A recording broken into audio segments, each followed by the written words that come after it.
Hi, Mark here, I trust you're well. In today's Lightroom quick tip, we're going to be looking at handing off images from Classic to Photoshop and the settings that I feel that you should be using. Now before I do that, I'd just like to quickly tell you about my live Lightroom events. Most Monday evenings I host a live Lightroom support community where we look at a narrative over a few months, and each evening for the first hour we drill down on that narrative and look at a task within that. Second half of the evening is your questions and answers. Got a problem with this? How can I do that? Is there a better way of doing this? On a Wednesday evening I host a live Lightroom short where we look at a particular task for around about 30 minutes. We've just looked at alternative cloud storage solutions within Classic. Without any further ado now, let's jump across to Lightroom Classic and let me show you today's quick tip. So here I am, I'm in Lightroom Classic version 13.4 and I wish to hand this off to Photoshop for some advanced blending. But I feel there's some settings that we should have set up correctly, and I wanted to share those settings with you and explain what they do. So if we go up to Lightroom Classic on a Mac, it will be under File under a PC to Preferences. Up will pump your Preferences menu, and we want external editing, and it's split into 4 sections. The top section is all about the default external editor, Photoshop. You can select the default Photoshop that you wish to open. Now, why choose a version? Well, you may have an older legacy version of Photoshop that has some plugins that are no longer supported in the new version. You may be running the beta version of Photoshop, so it will ask you which one you want to use. The next drop down is File Format. Photoshop file format or TIFF file format. There are some limitations. File size 2 GB for example. Then we have color spacing. Lightroom Classic runs in Pro Photo, which is the largest color space, the amount of information regarding color in each pixel. So we want to hand the file off to Photoshop in the same color space. Bit depth. How much information is in the image?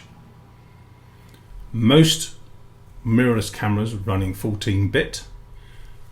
Adobe supports 16-bit, which is higher information. So we want to take all that information across to Photoshop. So we will select 16-bit. If it's a JPEG, it will normally be 8-bit. And then resolution. Highest resolution, pixels per inch.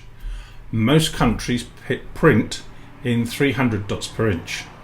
There are some that print at 270, but we want to print it in the highest resolution we can, so we continue that workflow of 300 dots per inch. So we type 300 in that resolution.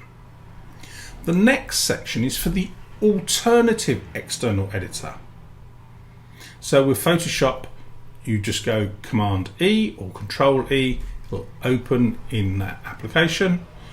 Alt Command E or right click external editor, and it'll open it in another editor. So On1, Photomatics, Luminar, Topaz, Nixsoft, anything else that you want to external edit. And those are the same settings for this external editor. So you go hit the choose button or select from the drop down that actual editor. Underneath it we have the third section, which is about when you save the image in the external editor.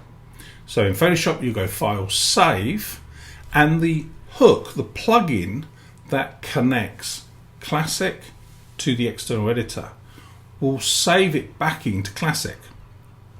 Now by ticking this box, it'll save it next to the original file. So you have, if you want to say like versions, you have the original that you sent from Classic, and you have what you've done in your external editor, and it will side by side. Now, if you work in collections like I do, the image will also appear in the collection as well as in the folder structure. If you send it from a collection, if you just send it from the folders, it'll only appear in the folder.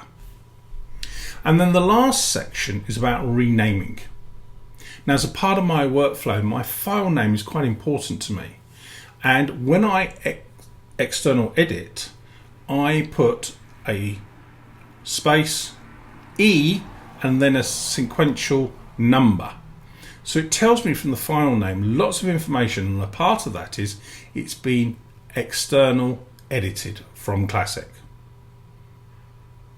So that's how we set up the preferences. And to export this or take this into Photoshop, we can go right click, edit in, and we have Photoshop there. And then if we had other editors on this license, they would appear all here. What we can also do is Command E, and that will take it to Photoshop, as you see. Now, I wanted to give you a little tip, if I may. Color is important, and external lighting and other factors will affect how we see color. So, two things here. I would suggest that you don't drink a lot of coffee or red wine when you're editing, and the reason why, it saturates the color through your eyes. Secondly, the surroundings. Ideally in a dark room, turn the lights off so you're not getting affected by colors around you, but also the background of your screen. So this color here, the background of the image, if we go right click, we can select the background. In an ideal world, what we wish to do is have Photoshop on the same color background. So we have the same reference background color. So when we swap between applications, we have the same environment of color. Now, how do we do that? Well, we right click on the background and it's got select custom color. That mid gray is 878787 as a hex number. So the image is being presented on the same background. And when you're talking about subtleties of colors, that makes a lot of difference. Now, I would do my normal editing, and I would now go File, Save, and that will then appear next to this original file in Classic. So there's my quick tips for today. How to edit externally from Lightroom Classic in Photoshop, or it could be for any other application.